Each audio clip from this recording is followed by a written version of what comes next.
Assalamualaikum warahmatullahi wabarakatuh. Alhamdulillahirabbil alamin wa bihi nasta'inu ala umurid dunya waddin wa sallallahu wasallam ala sayyidina Muhammadin khatamin nabiyyin wa alihi wa sahbihi ajma'in wa la haula wa la quwwata illa billahil alil azim.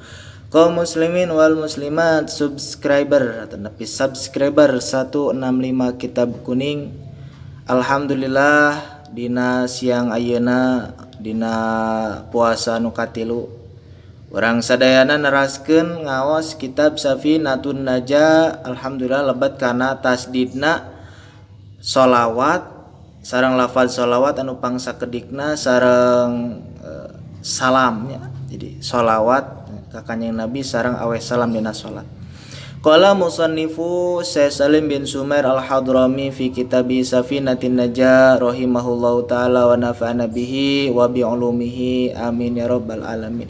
Faslun ari ieu eta hiji fasal tasdidatu aqallis sholati ari tasdidna pangsaeutikna maca sholawat alan nabiyyi ka Kanjeng Nabi Muhammad sallallahu alaihi wasallam arbaun eta aya 4. Jadi tasdidna dina lafaz pangsaeutikna sholawat ka Kanjeng Nabi nya, lafaz sholawat anu pangpondokna arbaun eta aya 4. Allahumma ari tasdidna lafaz Allahumma alal lami eta luhureun lam wal mimi sareng mim.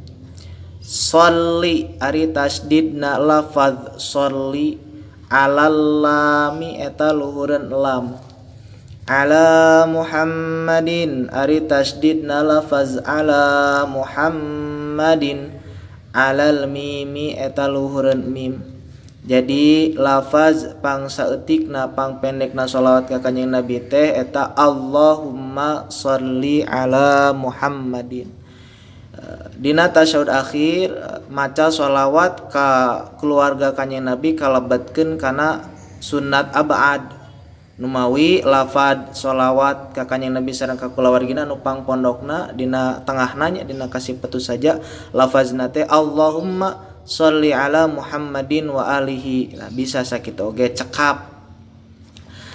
Lajeng deui kana bab salam. Lajeng kana bab salamnya.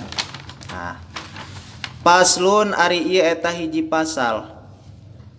Aqallus salami ari pangsaeutikna aweh salamnya. Assalamu alaikum eta lafaz assalamu alaikum. Jadi pangsaeutikna tah aweh salam nalika salat teh assalamu alaikum. Tasdidus salami ari tasdidna lafaz assalamu ala sini eta luhureun sin. Jadi pami urang bade aweh salam teh diperhatoskeun nya eta lafazna nya anu aya tasdidan assalamu alaikum nya. Assalamu ulah salamu alaikum tapi assalamu alaikum.